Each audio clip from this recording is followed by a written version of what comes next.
This is the newly renovated 7th hole at Houghton, the signature hole on this Jack Nicklaus design, and it's the perfect place to kick off a very special afternoon with a very special golfer. Looking ahead to 2016, names like Brandon Grace, Louis Oosthuizen and Charles Schwartzel, even the older guys like Ernie Els and Retief Goosen will come to mind when you look at who might do well in South African colours. But for me, it's a golfer you might not have heard of who's the one to watch. A year ago, she was still an amateur. Now she has an LPGA Tour card, and Bertine Strauss is ready to take the game by storm.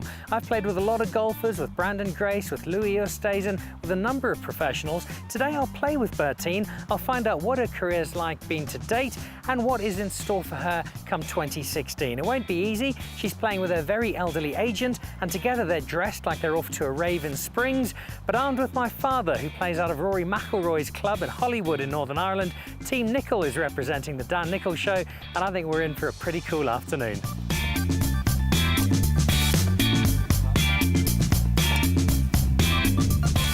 I grew up just a little bit outside of Rustenburg, close to Costa.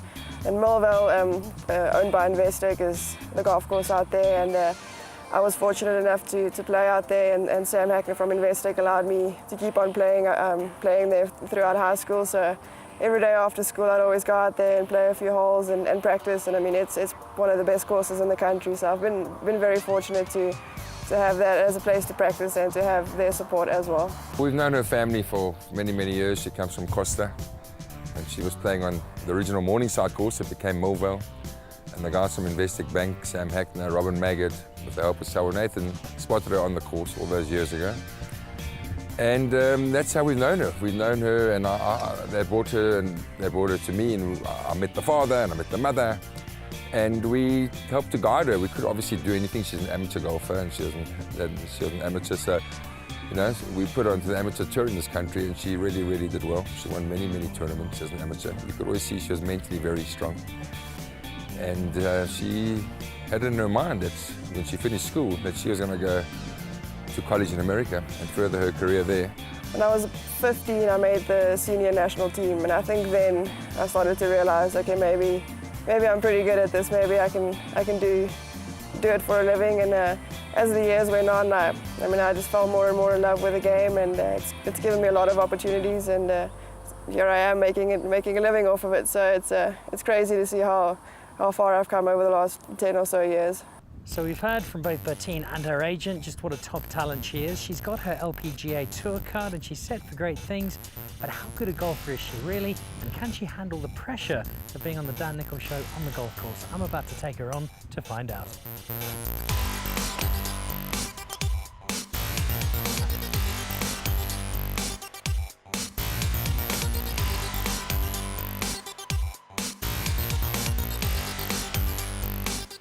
Off to a slow start, but it's all planned.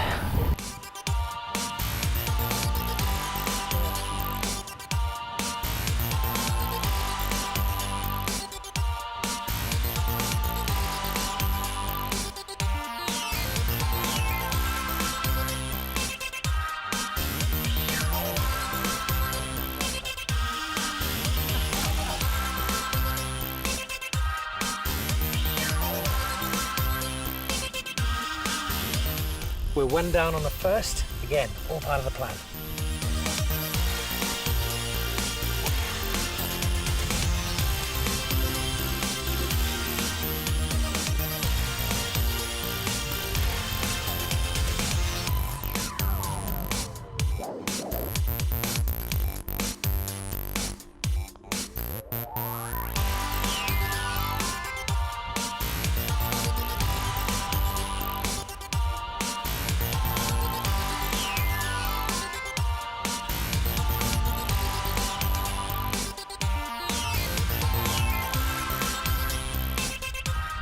She phoned us and said that she'd like to go to a qualifier in America. 70 players for 2 spots for the US Open. And we said, fine, go. I mean, very, very little chance of you making it. So 2 spots and 70 players, but she went and she won it. So, played in the US Open, turned professional. Had a great qualifier in Colorado and got in, and I mean, it was a perfect place to start my pro career, make your debut at a major. I mean, you can't script it better than that. So I mean, that was a great experience, and I think having that experience made me see what life was like playing in a big event like that, and it made me want to be there. And then going into Q School, that obviously sort of added a little bit of fuel to the fire, and luckily at the end of the day I got my card, so next year I'll be able to go and test it out for the whole year. Academically, she's also done brilliantly. She got 7 distinctions in matric. And then when she went to the University of Texas, which is the same university that Jordan Spieth went to, she ended up passing cum laude in psychology and top of her class, the best golfer at the university. So she really has been an achiever there, and it's an amazing story. It really is. She comes from the middle of nowhere, and here she is with the world at her feet, and hopefully she's going to take advantage of that. Everyone's always like, do you know Jordan? Do you know Jordan?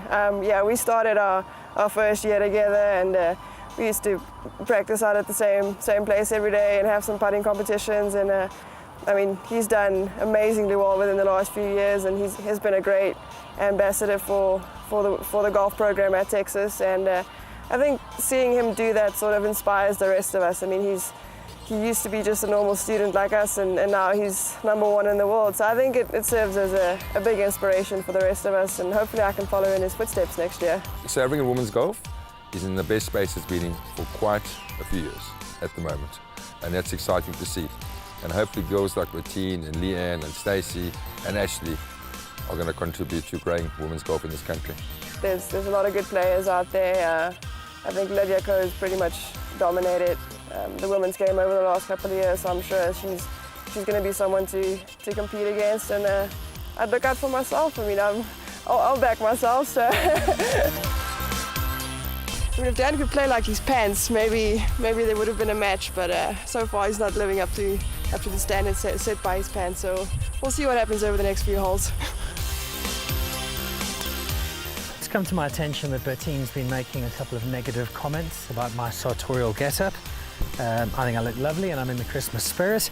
Bertine thinks otherwise, but it doesn't really bother me. I mean, let's be honest, I'm not going to take fashion advice from somebody who looks like they're an insurance points person, now am I?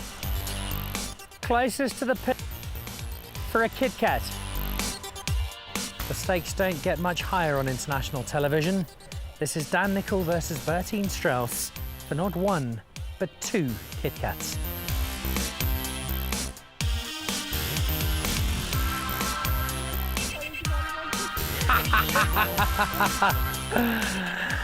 And so Strauss crumbles under pressure. Nicholl wins the Kit Kats. And I think that's probably the biggest golfing victory of my career.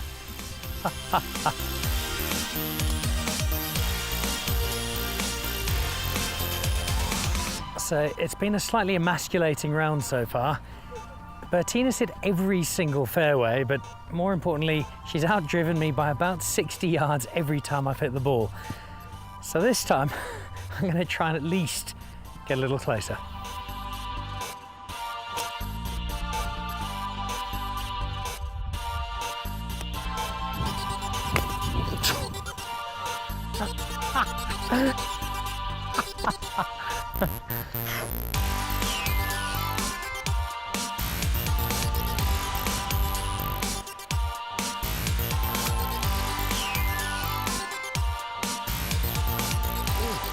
That's Phil Mickelson-like, and probably the best flop shot I've ever played. Problem is it needed to be in the hole to win it, because that's how well Bertine Strauss is playing at the moment. She's tapping in her birdie putt on a par 5. She drives it longer than me. She knocks everything close to the pin. LPGA Tour, she's going to win majors.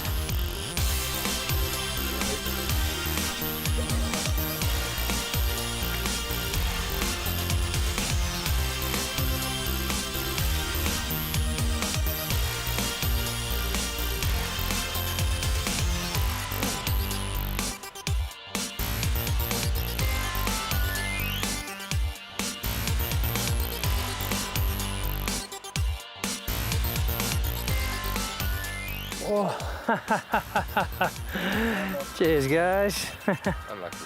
Well played, Bernie. Well played. Thank you.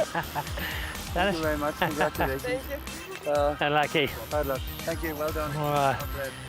So there we go, 4 and 3 defeat. If we'd just been playing against Barney, we would have won 10 and 8. but I'm afraid Bertine just too good for us, and I suspect she'll be too good for a lot of people. She has her LPGA Tour card. She's shown a lot of her skill here today. There's even more of it to be seen on tour in 2016. Good luck, Bertine. We're backing you.